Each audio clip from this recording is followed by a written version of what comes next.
Assalamualaikum warahmatullahi wabarakatuh. Innal hamdalillah nahmaduhu wa nasta'inuhu wa nu'minu bihi wa natawakkalu alayhi wa na'udzu bihi min shururi anfusina wa min sayyiati a'malina man yahdihillahu fala mudilla lahu wa man yudlilhu fala hadiya lahu. Ashhadu an la ilaha illallah wahdahu la sharika lahu وأشهد أن سيدنا ومولانا وحبيبنا محمدا عبده ورسوله اللهم صل وسلم وبارك على سيدنا محمد قبل كل كلام اللهم صل وسلم وبارك على سيدنا محمد عند كل كلام اللهم صل وسلم وبارك على سيدنا محمد بعد كل كلام اللهم صل وسلم وبارك على سيدنا محمد عدد الأسماء والأبصار اللهم صل وسلم وبارك على سيدنا محمد عدد ما وسعه علم الله قال الله تعالى في كتابه الكريم قل بفضل الله وبرحمته فبذلك فليفرحوا هو خير مما يجمعون وقال عليه الصلاة والسلام كل أمتي يدخلون الجنة إلا من أبى قيل ومن يأبى يا رسول الله صلى الله عليه وسلم قال رسول الله صلى الله عليه وسلم من أطاعني دخل الجنة ومن عصاني فقد أبى.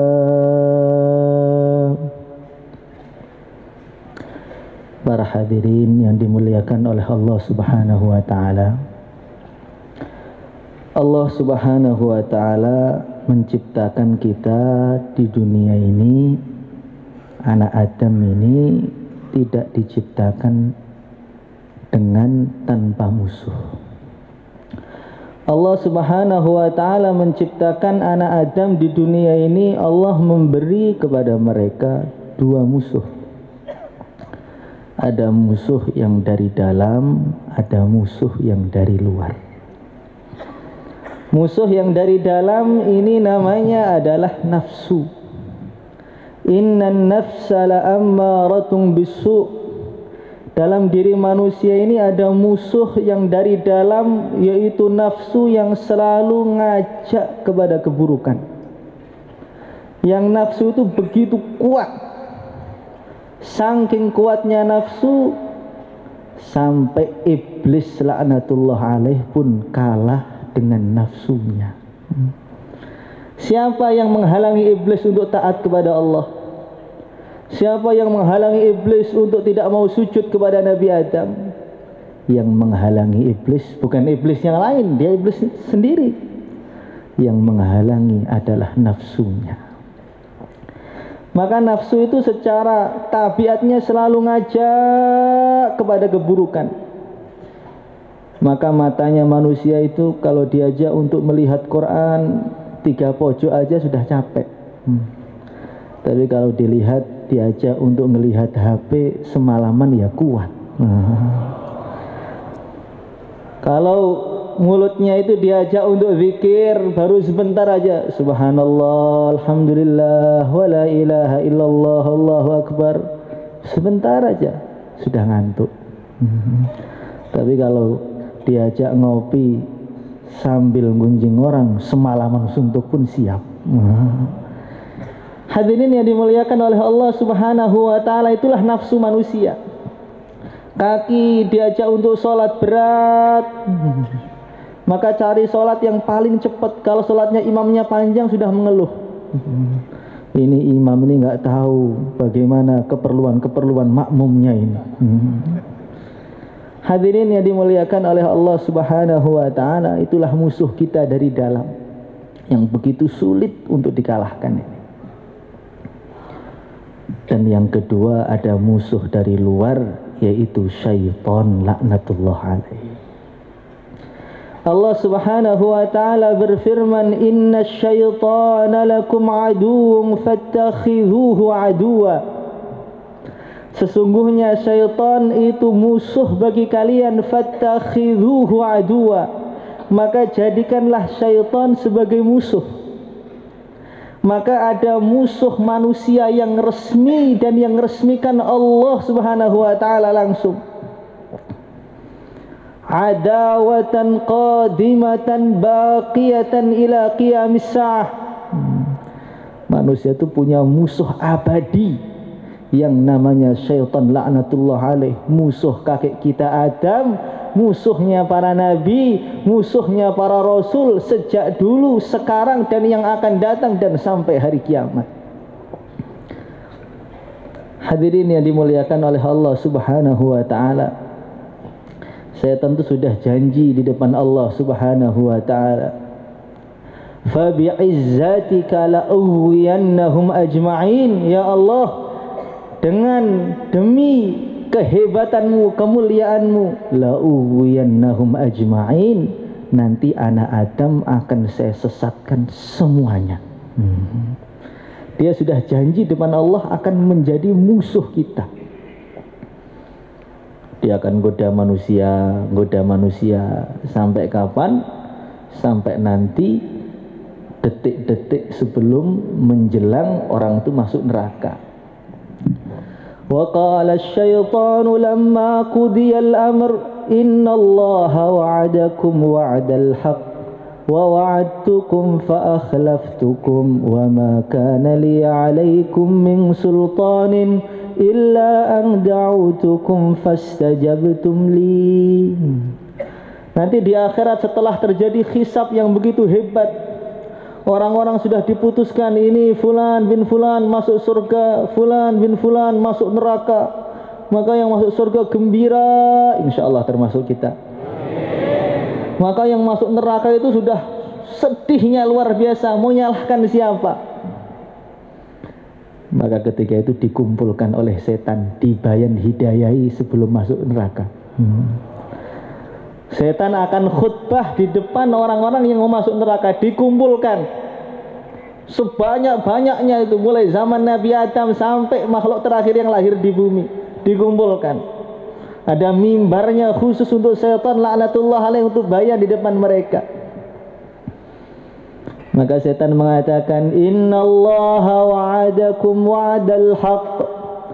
Wahai anak Adam, dulu Allah Subhanahu wa ta'ala sudah berjanji kepada kalian dengan janji yang benar. Allah menjanjikan kalau amal nanti akan dapat surga. Sekarang surga sudah tampak. Allah janjikan kalau amal akan dapat pahala. Sekarang pahalanya sudah tampak. Allah janjikan akan datang hari kiamat. Sudah datang hari kiamat.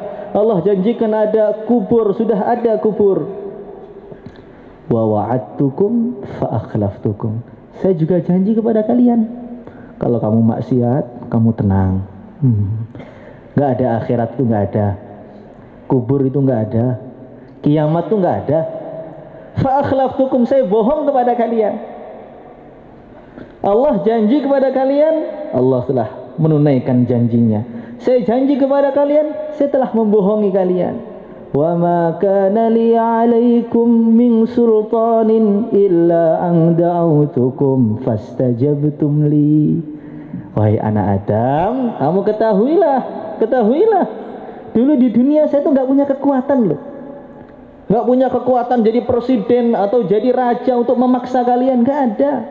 Saya cuma ngajak, ayo, fastajabtum li, kamu taat. Salah siapa? Saya nggak pernah maksa kalian, saya cuma ngajak, ayo ngantuk yuk, kamu ikut.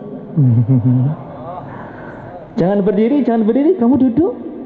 Fastajabtum li fala talumuni walumu anfusakum. Jangan kalian salahkan saya, salahkan diri kalian sendiri. Nah, Allah, para nabi ngajak kalian, kamu gak mau dengar. Saya ngajak kalian, kamu dengar saya. Salah siapa? Fala talumuni walumu anfusakum. Salahkan dirimu sendiri, jangan salahkan saya. Ma ana bimusrihikum wa ma antum bimusrihi. Hari ini saya nggak bisa nolong kalian dan kalian juga nggak bisa nolong saya. Urusi diri masing-masing. Itu khutbahnya syaitan di depan seluruh pengikutnya ketika Allah sudah memutuskan sebagian masuk surga, sebagian masuk neraka. Hadirin yang dimuliakan oleh Allah Subhanahu wa taala, dan perang dengan setan itu bukan perang yang mudah. Permusuhan dengan setan itu bukan permusuhan yang mudah, permusuhan yang begitu berat. Kenapa begitu berat? Kata Imam Al-Ghazali, karena setan itu pikirannya, tujuannya, cita-cita hidupnya, umurnya semua hanya dihabiskan gimana innama yad'u hisbahu liyakunu min ashabis sa'ir, gimana seluruh anak Adam masuk kepada neraka, masuk ke dalam neraka. Setan itu pikirannya cuma satu, manusia neraka, manusia masuk neraka, manusia masuk neraka. Gak punya pikiran yang lain, gak ada pikiran bisnis, gak ada pikiran yang lain, gak ada. Sedangkan manusia pikirannya banyak, urusannya banyak, kewajibannya banyak. Dia harus menunaikan hak orang tuanya, harus menunaikan hak istrinya. Apalagi kalau istrinya suka marah, Masya Allah. Harus menunaikan hak tetangganya, harus menunaikan hak gurunya, tetangganya, ininya, itunya. Otaknya manusia itu pikirannya bercabang. Belum nyari nafkahnya, belum tubuhnya sakit-sakitan, belum umurnya gak terlalu panjang. Jadi manusia itu pikirannya banyak, bercabang-cabang. Kalau setan cuma satu, innama yad'u hisbahu liyakunu min ashabis sa'ir. Gimana anak Adam semua masuk neraka selama-lamanya. Setan sibuk, pikirannya cuma satu, manusia pikirannya bercabang. Yang kedua, setan tuh nekatnya luar biasa. Masya Allah. Setan tuh jangankan goda kita, goda para nabi pun mereka nggak putus asa, padahal jelas tidak bisa. Nabi itu nggak mungkin bisa digoda, tapi setan pun nggak putus asa untuk menggoda para nabi, nggak putus asa untuk menggoda para wali, nggak putus asa untuk menggoda para sahabat, walaupun pasti gagal. Jadi nekatnya setan itu luar biasa. Datang kepada Nabi Ibrahim, dilempar batu, datang lagi, lempar batu lagi, datang lagi, lempar batu lagi. Semangatnya itu luar biasa. Maka Imam Ghazali menceritakan ada setan itu datang kepada Nabi Allah Yahya alaihi salatu wassalam. Dia itu bawa kayak besi, ada pengkaitnya. Maka oleh Nabi Yahya ditanya, wahai setan, itu alat apa? Ini ya Nabi Allah, ini alat saya gunakan untuk menggoda setan, menggoda manusia, saya ajak kepada kemungkaran. Maka Nabi Yahya tanya, wahai setan, di dunia ini siapa yang paling kamu benci? Yang paling kamu gak sukai siapa? Maka setan tadi menjawab, ya jelas engkau.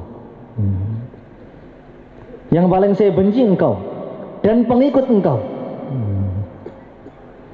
Maka Nabi Yahya mengatakan, hei setan, selama kamu hidup pernah nggak kamu berhasil menggoda saya? Nggak pernah ya Nabi Allah. Tapi saya berusaha terus, tapi nggak pernah berhasil.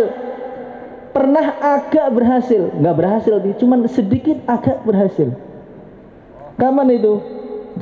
Ketika Tuhan itu sedang makan, maka saya datang kepada Tuhan, ayo makannya tambah lagi, ayo habiskan, tambah, ayo tambah. Sampai akhirnya Tuhan itu kekenyangan. Ketika Tuhan kekenyangan, waktu tahajudnya nggak sesemangat biasanya. Maka Nabi Yahya mengatakan, demi Allah, mulai sekarang sampai saya meninggal dunia, saya tidak akan pernah makan kenyang selama-lamanya. Maka setan juga mengatakan, demi Allah, saya tidak akan ngasih bocoran kepada kamu lagi selama-lamanya. Maka maknanya bagaimana? Setan itu dengan Nabi pun nggak mundur, dengan Nabi Yahya itu nggak mundur, padahal nggak mungkin berhasil. Gimana dengan Pak Yahya? Hadirin yang dimuliakan oleh Allah Subhanahu wa Ta'ala, semangatnya itu luar biasa. Yang ketiga, ini yang paling berat, innahu yarakum huwa wa qabiluhu min haitsu la tarawnahum. Kita itu suruh perang dengan satu makhluk yang dia melihat kita sedangkan kita tidak melihat dia. Kalau orang itu musuhnya kelihatan, maka dia bisa hati-hati, bisa waspada, bisa nyerang. Nah, ini musuhnya nggak kelihatan. Perang tapi dengan musuh yang nggak kelihatan. Akhirnya bagaimana? Akhirnya tenang, seakan-akan nggak perang, sambil sender tidur di pojokan. Padahal sedang perang. Kita ini sedang perang. Karena musuhnya nggak kelihatan, akhirnya tenang, sambil gudang garaman. Masya Allah. Hadirin yang dimuliakan oleh Allah Subhanahu wa Ta'ala, jadi setan itu selalu mengintai kita, sedangkan kita nggak kelihatan setan, nggak ngelihat setan. Akhirnya tenang, sakinah, mawaddah, warahmah. Akhirnya tengah-tengah bayan, bismikallahumma ahya wa bismika amut.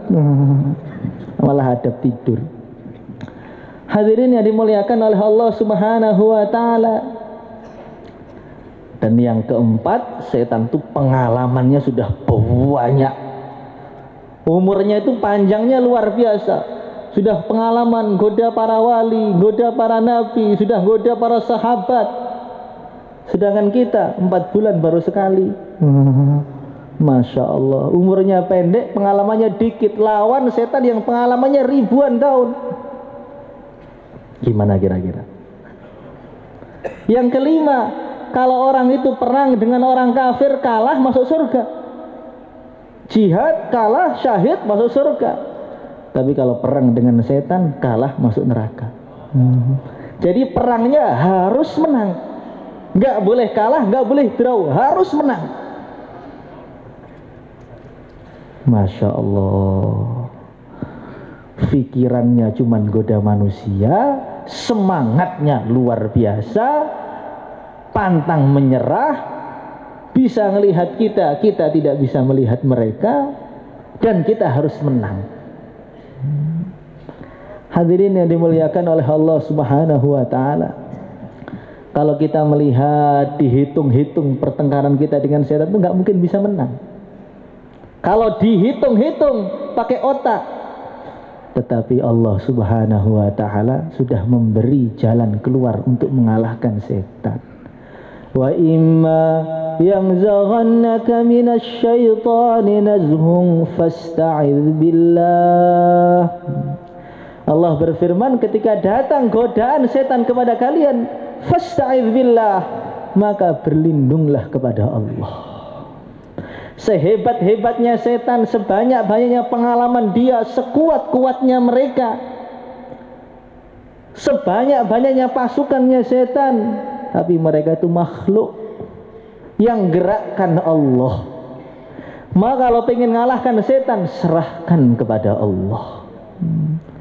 Maka kita harus banyak a'udzubillahi minasyaitonirrajim, habis salat a'udzubillahi minasyaitonirrajim, mau makan a'udzubillahi minasyaitonirrajim, mau kumpul istri a'udzubillahi minasyaitonirrajim, insyaallah. Yang kedua, ngalahkan setan itu bagaimana? Sudah dibocorkan sendiri oleh iblis. Iblis itu sudah tahu. Dia mengatakan, fa bi'izzatika la'uhwiyannahum ajma'in illa ibadaka minhumul mukhlasin. Ya Allah, anak Adam akan saya sesatkan semuanya ya Allah, illa ibadaka minhumul mukhlasin, kecuali hamba-hambamu yang kau ciptakan ikhlas ya Allah. Jadi iblis itu sudah tahu, nanti kalau saya goda orang-orang ikhlas, saya pasti kalah. Orang ikhlas itu nggak bisa digoda. Digoda pun mesti gagal. Maka sebelum bertengkar, sebelum perang, iblis sudah angkat tangan. Illa ibadaka minhumul mukhlasin. Ya Allah, kalau hamba-hambamu yang bagian ikhlas ya Allah, kayaknya susah digoda ya Allah. Maka kalau kita ini pengen selamat dari iblis, kita harus ikhlas di dalam amal. Orang ikhlas itu seperti siapa? Seperti Imam Ahmad bin Hambal. Imam Ahmad bin Hambal itu digoda iblis. Setiap digoda, dia melakukan kebalikannya. Jangan tidur, malah bangun. Jangan sholat, malah sholat. Jangan baca Quran, malah baca Quran. 2 rakaat aja, malah 4 rakaat. 4 rakaat, malah 6 rakaat. Setiap iblis bilang apa, dia sebaliknya. Iblis bilang apa, sebaliknya. Iblis bilang apa, sebaliknya. Sampai ketika Imam Ahmad bin Hambal itu sakaratul maut, iblis itu sowan kepada beliau. Iblis loh sowan. Iblis datang kepada Imam Ahmad. Wahai Imam Ahmad, kamu kenal enggak dengan saya? Enggak. Kamu itu siapa? Saya ini iblis laknatullah alaih. Loh, ngapain kamu ke sini? Saya ke sini cuman mau apa? Saya ke sini Tuhan, cuman pengen cerita dikit saja. Saya ini betul-betul takjub dengan Tuhan. Mulai Tuhan tuh balik sampai sekarang detik ini saya belum pernah bisa goda Tuhan sekalipun. Maka sekarang saya kasih jempol 4 untuk Tuhan. Masya Allah, la haula wa la quwata illa billah. Just betul Tuhan tuh, tinta skill lama betul. Orang-orang Masya Allah pokoknya Tuhan. Orang korban. Maka Imam Ahmad mengatakan, hei iblis, kamu datang ke sini memuji saya biar saya sombong kan? Sehingga saya mati dalam keadaan saya sombong. Tidak. Sebelum saya nginjakkan 2 kaki saya di surga, saya nggak akan pernah merasa aman dari makhluk yang namanya kamu. Jadi kalau orang itu ikhlas tidak bisa. Dipuji itu malah nggak jatuh. Tapi kalau kita, Masya Allah Tuhan, orang-orang pada tidur kamu tahajud, kamu waliullah. Iya, waliullah. Kamu lihat sekarang itu, orang-orang pada main HP, kamu pegang tasbih, beda kamu tuh. Iya, memang saya beda. Masya Allah. Kalau orang ikhlas nggak bisa. Maka Sayyidina Umar bin Khattab radhiyallahu ta'ala anhu, tengah-tengah dia mengatur Madinah. Di situ ada Sayyidina Khalid bin Walid, ada Sayyidina Ali, ada Sayyidina Utsman. Semua diatur oleh Sayyidina Umar. Ayo itu dibersihkan, itu diatur sana, ini diginikan, ini digitukan. Wali-wali Allah, tokoh-tokoh semua itu taat dengan Sayyidina Umar semuanya. Maka setan datang kepada Sayyidina Umar. Hei Umar, kamu itu sekarang betul-betul kerajaanmu tuh besar betul. Ali, Khalid bin Walid, semua tunduk di bawah telapak kaki kamu. Hebat kamu tuh Umar. Maka Sayyidina Umar sudah tahu ada setan datang. Maka beliau langsung nempelkan mukanya itu di tanah yang paling kotor itu. Dia sekesek sujud. Setan, ayo puji lagi. Semakin kamu puji akan semakin kepala saya tempelkan di tanah. Semakin puji semakin saya tempelkan biar tahu Umar itu hina. Makanya kalau orang itu ikhlas, Masya Allah, setan itu angkat tangan. Kalau orang itu dakwah, Assalamualaikum. Kalau orang itu ikhlas, datang ke rumah orang, Assalamualaikum warahmatullahi wabarakatuh. Waalaikumsalam. Ayo Pak ke masjid. Enggak. Pergi sana. Besok datang lagi. Ayo Pak ke masjid. Enggak. Pergi sana.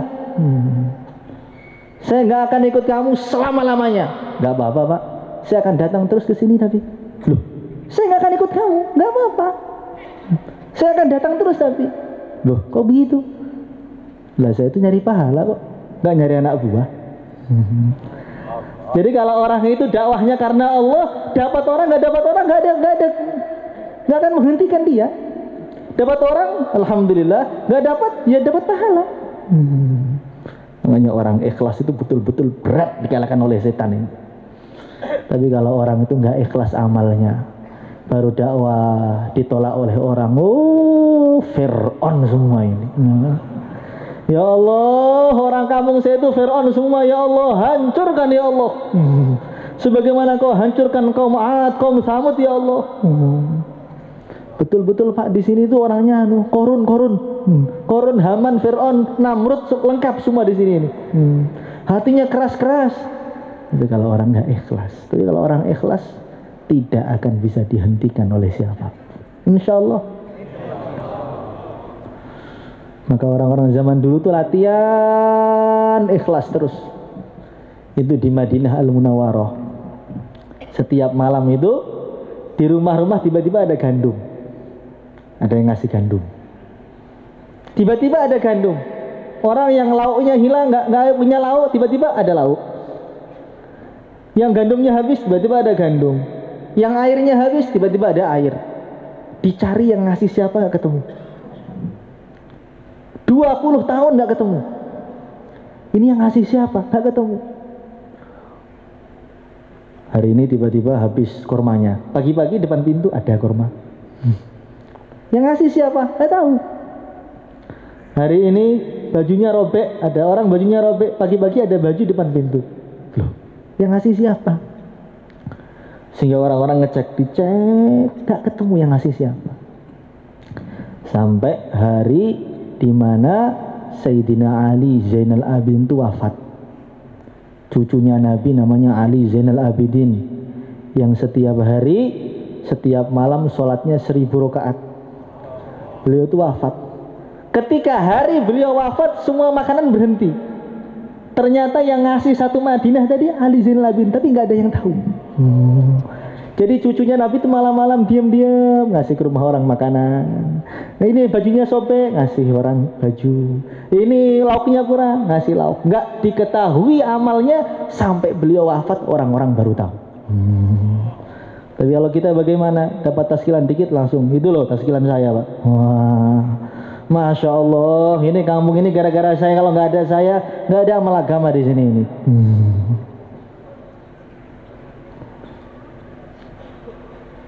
Hadirin yang dimuliakan oleh Allah Subhanahu wa taala, maka kita ini setiap amal kita tanamkan ikhlas dalam hati, ikhlas dalam hati. Maka Imam Syafi'i yang ilmunya paling berkah di seluruh dunia, beliau mengatakan, saya pengen ilmu saya tersebar di seluruh dunia tanpa orang tahu itu dari saya. Yang penting orang itu amal agama, sebabnya saya nggak penting. Yang penting orang itu amal agama. Yang penting itu orang itu ngamalkan ilmu saya, tapi nggak perlu dari saya, nggak perlu diceritakan dari saya. Kalau kita, Masya Allah, ini masalah ini yang buka saya Pak dulu Pak. Kalau ini taskilan alhamdulillah 5 bis itu yang naskil saya, kalau nggak ada saya nggak bisa datang itu. Hadirin yang dimuliakan oleh Allah Subhanahu wa taala, serahkan setan kepada Allah dan kita berusaha untuk menjadi orang ikhlas. Dan yang tidak kalah pentingnya, kita harus tahu langkah-langkah setan itu mau apa. Para ulama mengatakan setan itu punya 2 langkah besar. Yang pertama, menghalangi orang untuk amal. Yang kedua, kalaupun dia amal, bagaimana jangan sampai ada pahalanya. Jadi setan itu punya 2 langkah besar. Gimana orang itu jangan amal, jangan amal, jangan amal. Kalaupun tidak berhasil, gimana amalnya jangan sampai ada pahalanya. Maka setan itu di mana-mana bilang jangan amal, jangan sholat, jangan sholat, jangan taklim, jangan taklim, jangan dakwah. Kita lihat di dunia ini berapa banyak orang yang nggak sholat, berapa banyak orang yang nggak puasa, berapa banyak orang yang nggak terawih, berapa banyak orang yang nggak mau dakwah. Jutaan di dunia ini. Bahkan berapa banyak orang yang gak Islam, Masya Allah.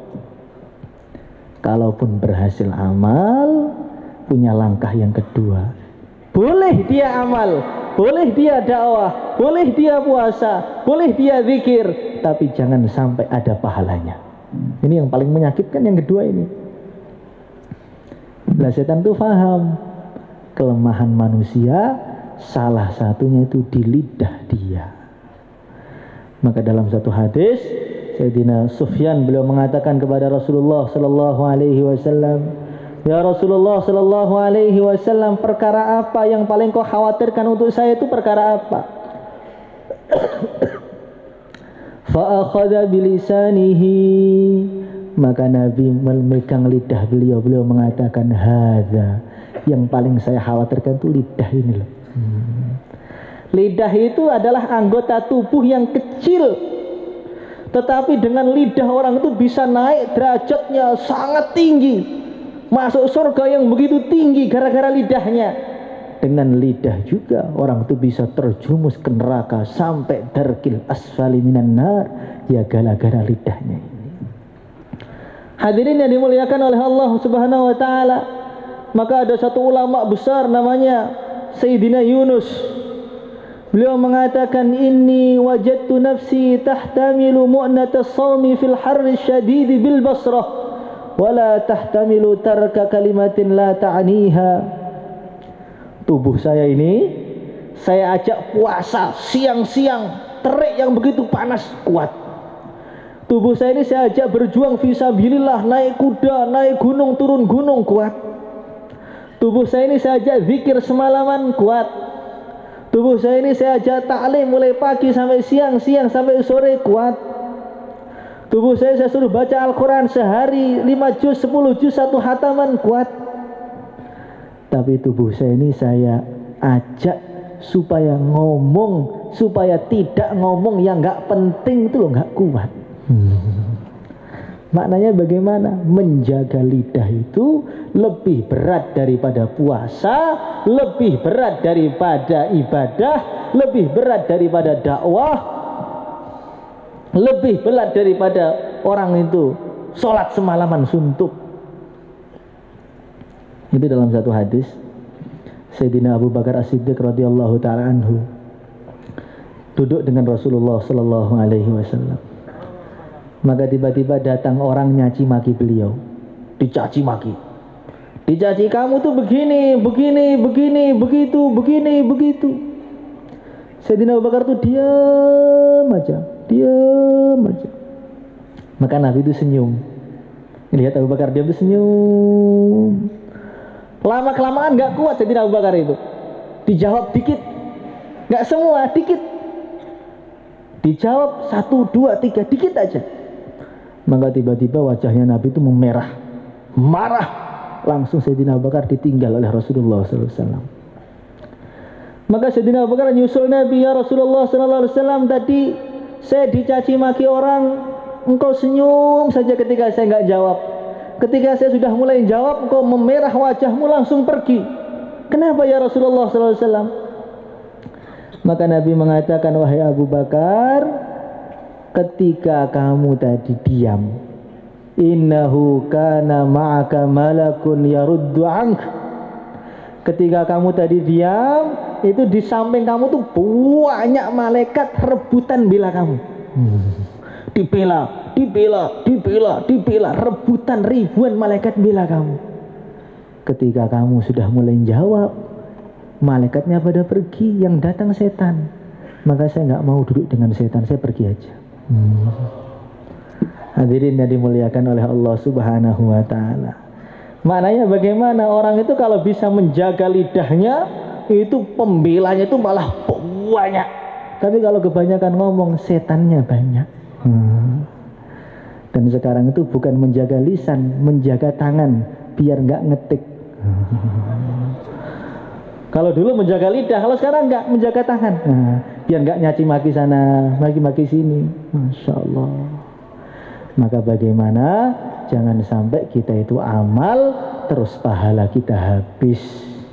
Kita nyaci maki orang, kemudian caci maki kita dimasukkan ke grup A, grup B, grup C, tersebar seluruh Indonesia. Kita tidur di rumah, tidur nyenyak di rumah, kiriman dosa A kirim ke kita, dosanya B kirim ke kita, dosanya C kirim ke kita. Kita tidur dapat dosa gratisan seluruh Indonesia. Pahalanya habis, dapat dosa gratisan. Itulah yang paling disukai setan. Capek-capek amal, capek-capek ini sudah dengar bayan letih-letih, kemudian khidmat gunjing orang, pahalanya hilang semua. Maka bagaimana kita jaga lidah kita jaga jari-jari kita. Jangan sampai mengfitnah orang, jangan sampai menggunjing orang, jangan sampai mencaci maki orang. Insyaallah. Allahumma salli ala Sayyidina Muhammad wa ala ali Sayyidina Muhammad kama sallaita ala Sayyidina Ibrahim wa ala ali Sayyidina Ibrahim fil alamin innaka Hamidum Majid. Allahumma anta khalaqtana wa anta tahdina wa anta tut'imuna wa anta tasqina wa anta tumituna wa anta tahyina ya hayyu ya qayyum ya dzal jalali wal ikram. Allahumma faqihna fid din, 'allimna ta'wil, zidna ilma, zidna fahma, zidna nura, zidna barakah, زدنا ورعا، زدنا تشريفا وتكريما ومهابة وبرا. صلى الله وسلم على سيدنا مولانا محمد وعلى آله وصحبه أجمعين. الحمد لله رب العالمين. الفاتحة.